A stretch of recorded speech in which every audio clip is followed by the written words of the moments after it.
इतिहास की दो सबसे बड़ी अनहोनी शादियां, एक रावण की पत्नी, दूसरी दुर्योधन की। इतिहास उन राजाओं और योद्धाओं की कहानियों से भरा पड़ा है जिन्होंने राज, सम्मान और बदले के लिए दुनिया हिला देने वाले युद्ध लड़े।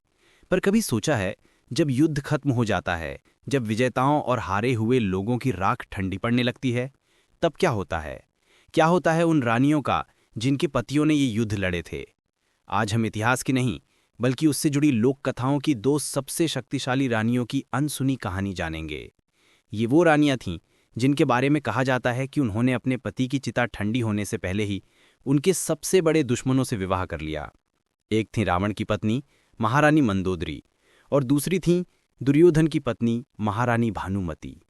आखिर इन चौंकाने वाले फैसलों के पीछे का सच क्या था?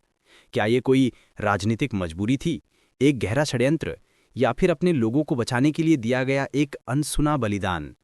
आइए आज इतिहास के पन्नों में दबी इन हैरत अंगेज कहानियों की पड़ताल करते हैं। त्रेता युग में सोने की लंका अपनी शान और शौकत के शिखर पर थी, और उस लंका की महारानी थी मंदोदरी। वे असुरों के महान वास्तुकार मायासुर और अप्सरा हेमा की बेटी थीं। मंदोदरी सिर्फ सुंदर नहीं थीं, बल्कि ज्योतिष और नीतिशास्त्र की भी बड़ी जानकार थीं। पंचकन्याओं में गिनी जाने वाली मंदोदरी को अपने पति रावण की ताकत और उसके घमंड दोनों का पूरा अंदाजा था। उन्होंने रावण को बार बार सही राह दिखाने की कोशिश की, पर किस्मत को तो कुछ और ही मंजूर था। वहीं दूसरी ओर द्वापर युग में हस्तिनापुर के सिंहासन पर युवराज दुर्योधन बैठे थे, और उनकी महारानी थीं भानुमति। महाभारत के शांति पर्व के अनुसार वो कलिंग के राजा चित्रांगदा की बेटी थीं। भानुमति सुंदरता और बुद्धि का एक कमाल का संगम थीं। दुर्योधन ने उन्हें उनके स्वयंवर से बलपूर्वक जीता था, लेकिन समय के साथ भानुमति ने दुर्योधन और हस्तिनापुर को पूरी तरह से अपना लिया था। ये दोनों रानियां अपने अपने दौर की सबसे ताकतवर महिलाओं में से थीं। उन्होंने सिर्फ अपने साम्राज्यों की शोभा नहीं बढ़ाई, बल्कि अपनी समझदारी से उन्हें संभाला भी था। लेकिन इतिहास का पहिया जब घूमता है, तो बड़े बड़े साम्राज्य भी मिट्टी में मिल जाते हैं। पहले त्रेता युग में सीता के अपहरण ने उस महाविनाश को जन्म दिया जिसे हम रामायण का युद्ध कहते हैं। मंदोदरी ने रावण को हर तरह से मनाया। उन्होंने सीता को सम्मान के साथ लौटाने की विनती की, पर रावण अपने अहंकार में कुछ सुनने को तैयार नहीं था। नतीजा सर्वनाश। लंका की धरती अपने ही बेटों के खून से लाल हो गई। अक्षय कुमार, मेघनाद और आखिर में खुद अपराजय माना जाने वाला रावण सब मारे गए। मंदोदरी ने अपनी आंखों के सामने अपने पति, अपने बेटों और अपने पूरे कुल को मिटते देखा। सोने की लंका अब विधवाओं की चीखों से गूंज रही थी, और खुद महारानी मंदोदरी असहाय खड़ी थीं। सदियों बाद द्वापर युग में मानव इतिहास ने खुद को दोहराया। इस बार युद्ध का मैदान था कुरुक्षेत्र। पांडवों और कौरवों की लड़ाई एक ऐसे महायुद्ध में बदल गई जिसने पूरे आर्यावर्त को हिला दिया। महारानी भानुमति ने भी इस तबाही को रोकने की कोशिश की, पर दुर्योधन की जिद के आगे किसी की नहीं चली। 18 दिन तक चले इस भयानक युद्ध में भीष्म, द्रोण और कर्ण जैसे महारथी मारे गए, और आखिर में गदा युद्ध में भीम के हाथों दुर्योधन का भी अंत हो गया। भानुमति ने न सिर्फ अपना पति खोया, बल्कि अपने बेटे लक्ष्मण कुमार को भी अभिमन्यु के हाथों खो दिया था। हस्तिनापुर का सिंहासन खून से लथपथ था, और महारानी भानुमति का भविष्य अंधेरे में डूब चुका था। दोनों युगों में दो महान साम्राज्यों की दो रानियां एक जैसे दर्द और एक ही सवाल के साथ अकेली खड़ी थीं। अब आगे क्या? रावण की मौत के बाद लंका बिना राजा के थी। राक्षस कुल लगभग खत्म हो चुका था। सिर्फ रावण का भाई विभीषण बचा था, क्योंकि उसने धर्म का साथ दिया था। अब सवाल ये था कि लंका का क्या होगा। यहाँ ये जानना बहुत जरूरी है कि वाल्मीकि रामायण या तुलसीदास की रामचरितमानस में इस बात का कोई जिक्र नहीं है कि मंदोदरी का आगे क्या हुआ। लेकिन कुछ क्षेत्रीय रामायणों, जैसे कि अद्भुत रामायण और लोक कथाओं में एक अलग ही कहानी मिलती है। इन कथाओं के मुताबिक श्री राम ने लंका का सिंहासन विभीषण को सौंप दिया था, पर एक राजा बिना रानी के अधूरा होता है, और एक राज्य बिना महारानी के अस्थिर। लंका की प्रजा के लिए उनकी असली महारानी आज भी मंदोदरी ही थी। तब लंका में स्थिरता लाने के लिए और एक नई शुरुआत करने के लिए विभीषण ने मंदोदरी के सामने विवाह का प्रस्ताव रखा। ये सोचना भी किसी सदमे से कम नहीं था। मंदोदरी, जो एक पतिव्रता स्त्री थीं, अपने ही देवर से शादी के बारे में कैसे सोच सकती थीं? कहा जाता है कि उन्होंने पहले साफ इनकार कर दिया और पति के साथ सती हो जाना चाहती थीं।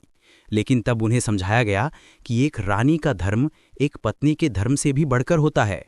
लंका की प्रजा वहां की औरतें और बच्चों को इस समय एक शासक और एक माँ जैसी संरक्षिका की जरूरत थी।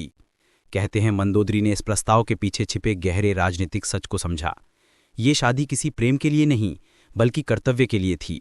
ये लंका को फिर से बनाने और राक्षस कुल को बचाने के लिए एक बलिदान था। भारी मन से अपने सारे दुख को अपने राजधर्म के नीचे दबाकर मंदोदरी ने लंका की महारानी बने रहने के लिए विभीषण से विवाह करना स्वीकार कर लिया। अब चलते हैं द्वापर युग की तरफ, जहां हस्तिनापुर की कहानी और भी उलझी हुई है। दुर्योधन की मृत्यु के बाद भानुमति का क्या हुआ? महर्षि वेदव्यास की मूल महाभारत इस सवाल पर पूरी तरह से चुप है। कुछ लोग मानते हैं कि वे गांधारी और धृतराष्ट्र की सेवा करती रहीं और अंत में तपस्या करते हुए उन्होंने अपने प्राण त्याग दिए।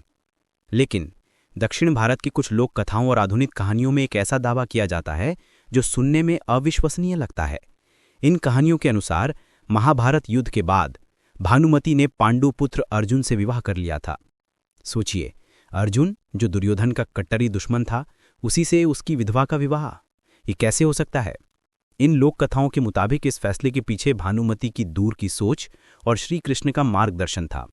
भानुमति जानती थीं कि युद्ध खत्म होने के बावजूद कौरवों और पांडवों के बीच की नफरत पीढ़ियों तक चल सकती है। वो अपने बचे हुए परिवार को सुरक्षित करना चाहती थीं। इसलिए दोनों कुलों के बीच शांति कायम करने के आखिरी प्रयास के तौर पर उन्होंने खुद अर्जुन से विवाह का प्रस्ताव रखा। इन कहानियों में कहा जाता है कि अर्जुन ने भी इस विवाह के गहरे मतलब को समझा। ये सिर्फ दो लोगों का नहीं, बल्कि दो दुश्मन परिवारों को जोड़ने का प्रतीक था। ये भविष्य में और खून खराबा रुकने का एक वचन था। इसलिए उन्होंने भानुमति के प्रस्ताव को स्वीकार कर उन्हें अपनी पत्नी का सम्मान दिया। वैसे वो कहावत कहीं की ईंट कहीं का रोड़ा, भानुमति ने कुनबा जोड़ा का असल मतलब बेमेल चीजों को जोड़कर कुछ बनाना होता है। इसका भानुमति के इस विवाह से कोई ऐतिहासिक संबंध नहीं है, बस लोगों ने कहानी को और रोचक बनाने के लिए इसे जोड़ दिया। तो इन दोनों अनहोनी शादियों के पीछे का सच क्या था? सच ये है कि ये कहानियां, चाहे ये सच हों या सिर्फ लोक कथाएं, हमें दो ऐसी कमाल की औरतों के बारे में बताती हैं जिन्होंने अपने व्यक्तिगत दुख से ऊपर उठकर अपने राजधर्म को चुना। मंदोदरी और भानुमति सिर्फ रानियां नहीं थीं, वो बहुत कुशल रणनीतिकार थीं।